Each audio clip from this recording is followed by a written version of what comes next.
Today I thought we'd touch on a subject that is often not mentioned when talking about the loss of a child, and that is the way women and men grieve the loss of a child so differently.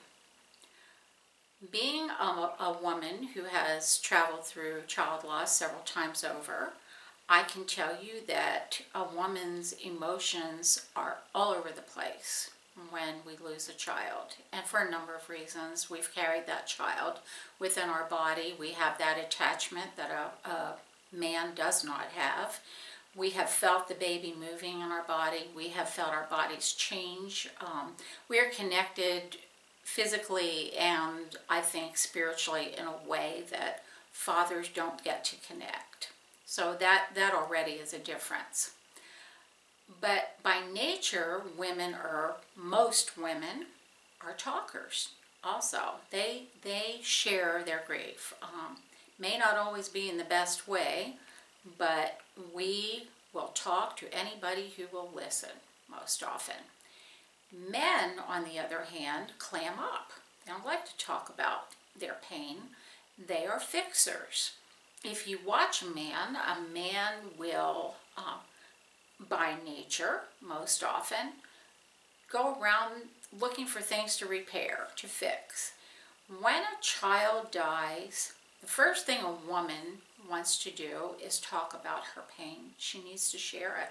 I know I needed to share mine. I continuously need to share my pain of loss. I will talk to anybody about my losses, anybody who will listen. I need that support. I need that connection. I need to know that others are feeling what I'm feeling, that they're experiencing some of my pain. Men, on the other hand, want to gather their tools together, and they will often go out into a garage or go out into the woods and look for something that they can put together or build. Why do they do that? Because by nature, men are builders. They are fixers. They're the ones who want to put things together, keep things together. And child loss is something that is totally out of control. Nobody can fix it. Nobody can put it back together. Nobody can repair what is done. What's this do to a relationship when a husband and wife or a mother and a significant other lose a child together? Often the couple will grow so far apart that their relationship ends. Statistically, and this is sad, statistically, parents who have lost a teenager as a child, 50% of those marriages will end in divorce. Miscarriage isn't quite as high. They're saying about 1 in 3 will not make it. And as an older adult child, it's about 1 in 5 or 6 marriages don't make it because of the miscommunication between the two.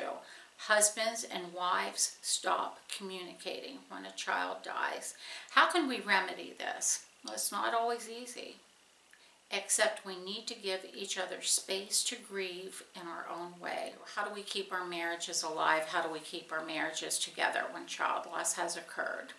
We have wonderful support groups that are available. We have online support groups. We have local support groups. We have books that can encourage us. Silent Grief, the book I've written, is one of the books that devotes a lot of time to talking about the loss of a child and how men and women grieve differently. Resources are available that were not available before. Grab hold of those resources, and above all else, I would say, recognize the fact that fathers are not going to grieve the loss of a child the same way that you do, as mothers do. It does not mean they are not hurting. It simply means that men and women have different ways of grieving the loss of a child.